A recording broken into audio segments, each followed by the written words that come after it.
오늘도 예수님의 은혜와 사랑이 넘치기를 축복합니다. 하나님의 말씀 사사기 14장 19절 말씀입니다. 같이 읽겠습니다. 여호와의 영이 삼손에게 갑자기 임하심에 삼손이 아스글론에 내려가서 그곳 사람 30명을 쳐 죽이고 노략하여 수수께끼 푼 자들에게 옷을 주고 심히 노하여 그의 아버지의 집으로 올라갔고. 아멘. 삼손이 블레셋 30명과 수수께끼를 낸 다음에 삼손의 아내가 그 수수께끼의 답을 블레셋 사람들에게 다 가르쳐 줘 버렸어요. 삼손이 수수께끼 때문에 겉옷 30벌을 물려주게 되었습니다. 그래서 삼손이 아스글론이라는 블레셋 지방 큰 도시로 내려가서 그곳에서 30명의 아마 부조한 리더들인 것 같아요. 그런 사람들의 좋은 옷 30벌, 베옷을 갈취합니다. 그들을 죽이고 그리고 30벌을 갖다 줍니다. 그런데 삼손이 자기가 잘못한 거잖아요. 수수께끼 그 비밀을 이야기를 하면 안 되죠. 아무리 자기 아내가 울며 떼를 쓴다고 해도 이야기한 자기가 잘못이죠. 말 실수한 거잖아요. 여러분, 우리가 왜 항상 인생에 눈물을 흘립니까? 요 입술, 말 때문에 눈물을 흘리는 거잖아요. 하지 말아야 될 말, 하지 않았어야 될 말을 했을 때 물은 한 번 쏟으면 담을 수 없듯이 말도 한 번 쏟아내면 담을 수 없는 거죠. 내가 잘못했으니까 내가 책임져야 되는 게 바로 말입니다. 삼손이 자기가 비밀을 지켜야 됐었는데 지키지 못했어요. 그러면 실수한 것에 대해서 삼손이 책임져야 됩니다. 옷 30벌 자기가 사다 줘야 되는데 어떻게 합니까? 블레셋 사람 30명을 죽여버립니다. 아스글론으로 데려가서 그곳의 사람들을 쳐 죽입니다. 때려서 죽인 겁니다. 잔인하게 죽인 겁니다. 아니, 죄 없는 그들을 왜 죽입니까? 죽이면 안 되죠. 살인하는 거잖아요. 자기가 잘못한 거잖아요. 그런데 하나님은 그것을 하도록 하셔요. 오늘 본문에 보니까 여호와의 영이 그에게 임했다라고 성경은 기록이 되어 있습니다. 그러니까 그 수수께끼와 답과 삼손이 말 실수하게 한 것 혹은 삼손이 희생을 감안하고서라도 수수께끼 답을 말해준 것 다 하나님의 계획과 뜻 아래 있는 거예요. 그렇게 해서 삼손으로 하여금 사사의 직분을 감당하도록 하나님께서 인도하시는 겁니다. 삼손은 언제부터 나실인이었죠? 그렇죠.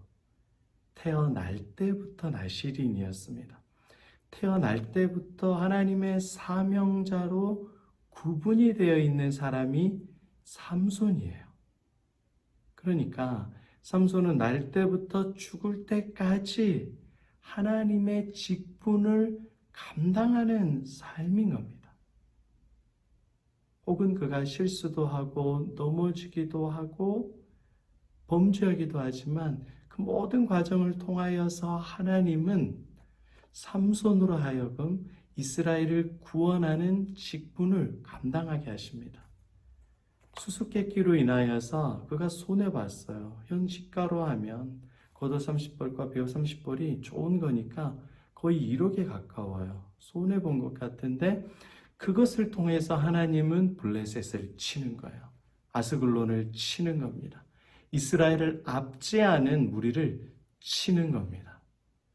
그래서 이스라엘을 구원해내고 삼손의 사사 직분을 통하여서 사사의 사명을 통하여서 하나님께서는 삼손을 사용하시고 삼손을 인도해 가시는 겁니다. 주 안에 사랑하는 여러분, 그리스도인이란 직분에 사로잡혀 있는 삶입니다.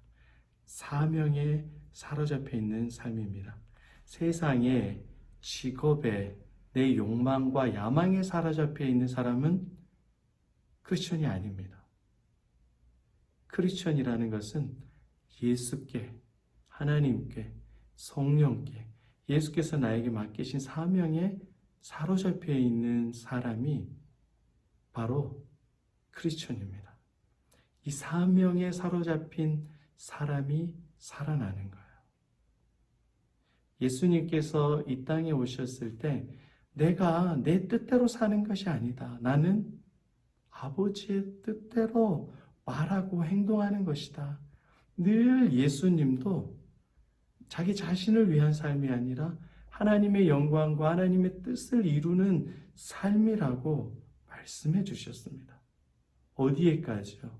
십자가에 죽으시고 모욕을 당하시고 비참하고 처참하게 저주를 받아 죽기까지 예수님은 사명을 감당하셔서 저와 여러분들을 구원해 주시고 죄와 사망의 권세에서 살려주시고 영원한 천국으로 인도해 주시는 그런 사명을 감당하셨습니다. 여러분, 저와 여러분들도 하나님께서 맡기신 직분, 사명, 비전, 꿈에 사로잡힐 때 살아납니다. 다윗은 하나님의 사명에 사로잡힌 사람이었습니다. 반대로 사울은 자기의 욕심에 사로잡힌 삶이었어요. 사울의 욕심은 왕이 되는 것이었고 다윗의 직분은 하나님의 뜻을 이루는 것이었습니다. 하나님을 사랑하는 것이었습니다. 자기의 욕심을 이루고자 했었던 사울은 비참하게 버림받고 마지막 자살로 삶을 마감합니다. 그런데 하나님을 사랑하고자 했었던 다윗은 그와 그의 가문이 자자손손 예수님을 예표하는 가문으로 살아납니다. 여러분들이 예수께 붙잡혀 있을 때 나에게 준 직책과 사명이 예수님으로부터 왔다는 것을 믿을 때 여러분은 사는 거예요. 여러분의 자녀들이 어떻게 살아날 것 같아요? 어떻게 행복할 것 같습니까? 예수님께 사로잡힐 때 자녀들이 살아나는 거예요. 자녀들이 행복한 거예요. 부모들은 늘 자녀들을 위해서 기도할 때 공부 잘하게 해주세요. 좋은 취업, 직장, 결혼, 손주들 다 잘되게 해주세요. 몰라 다른 거 다 몰라. 잘되면 장땡이야. 돈 많으면 장땡이야. 그런 기도도 할 수 있지요. 이게 위험한 기도입니다. 그렇게 해서 안 되면 절이나 기독교나 응답 안 되는 건 똑같네. 신앙을 포기하게 돼버려요.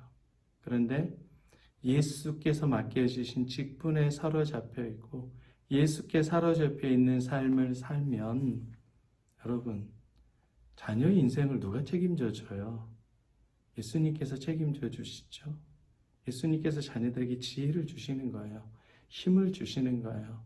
하나님의 영이 삼손에게 임하여 블레셋의 강한 그 철기 문명을 싸워서 쳐 죽이고 이기게 하셨듯이 예수의 영이 여러분을 지켜주고 여러분의 자녀를 지켜주고 여러분의 배우자를 지켜주고 집안을 구원해주고 역사해 줍니다. 여러분이 예수께서 맡기신 직책, 사명에 붙잡혀 있을 때 살아납니다. 그것이 아니라 먹고 사는 것, 세상의 것, 좀 눈에 보이는 것에만 붙잡혔다 생각해 보세요. 여러분, 지난주 어떻게 살았어요? 눈물 골짜기로 살았잖아요. 그렇죠? 불안하고 걱정되는 인생 살았잖아요. 세상에 사로잡혀서 그래요. 사탄에 사로잡혀서 그래요. 그런데 이제 여러분, 예수께 사로잡히고 예수님께서 맡기신 직책에 사로잡혀서 살아가시기를 바랍니다. 삼손의 직책이 막 분내고 화내고 때려 죽여서 이게 뭐냐? 악한 거냐 라고 싶은데 그것은 삼손 오락은 사사의 사명을 감당하게 하신 거였습니다. 주 안에 사랑하는 여러분, 예수님께서 저와 여러분들을 사명을 감당할 수 있도록 힘을 주십니다. 여러분들이 그 예수님께서 주신 직책에 사로잡혀 살아갈 때 오늘 하루 즐거워요. 잠 잘 자요. 평안과 기쁨을 누려요. 그런 예수님의 사명, 또 예수님의 직책, 예수님의 직분이 여러분을 어떻게 지키고 보호하시는지 경험하고 누리시기를 바랍니다. 오늘 이 찬양, 나 이제 주님의 새 생명 얻으모 옛것은 지나고 새하늘 이로다. 이 믿음의 찬양 나누면서 주님께 깊게 기도하고 예수께서 지키신 사명과 그 직책에 따라 살아가게 하소서. 풍성한 복을 누리는 저 여러분 되시기를 축복합니다.